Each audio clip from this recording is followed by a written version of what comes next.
चला, तर MSRTCमध्ये 2025 साली होणाऱ्या चालक आणि तांत्रिक भरतीबद्दल थोडं पटकन जाणून घेऊया. तर गोष्ट अशी आहे की महाराष्ट्र राज्य मार्ग परिवहन महामंडळ म्हणजे आपली ST तब्बल 8,000 नवीन बसेस आणत आहे.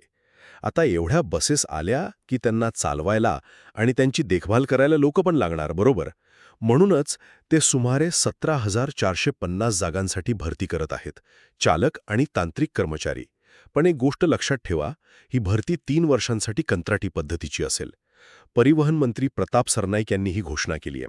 म्हणजे बघा, तरुणांसाठी नोकरीची मोठी संधी आहे आणि यामुळे ST सेवा पण सुधारेल अशी आशा आहे.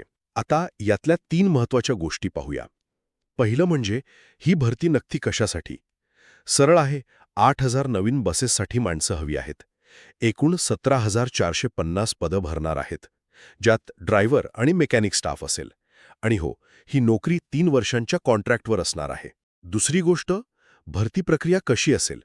तर ही प्रक्रिया 2 ऑक्टोबर 2025 पासून सुरू होते आणि ऑनलाईन टेंडर पद्धतीने म्हणजे निविदाद्वारे केली जाईल. भरती महाराष्ट्राच्या 6 वेगवेगळ्या प्रादेशिक विभागांमध्ये होईल. मुख्य कामं काय? तर चालकांनी बस चालवायची आणि प्रवाशांची सुरक्षा बघायची आणि मेकॅनिकनी बसची दुरुस्ती, देखभाल करायची. याचं जे काही ट्रेनिंग लागेल ते MSRTC स्वतः देणार आहे. आणि तिसरं, पगार आणि फायदे काय? तर सुरुवातीला अंदाजे 30,000 रुपये प्रति महिना पगार मिळू शकतो. या मोठ्या भरतीमुळे ST महामंडळात जी कर्मचाऱ्यांची कमतरता आहे ती नक्कीच कमी होईल आणि सेवेचा दर्जा सुधरेल. तुम्हाला जर यात रस असेल तर कागदपत्र तयार ठेवा आणि प्रक्रिया सुरू झाल्यावर ऑनलाईन अर्ज करा.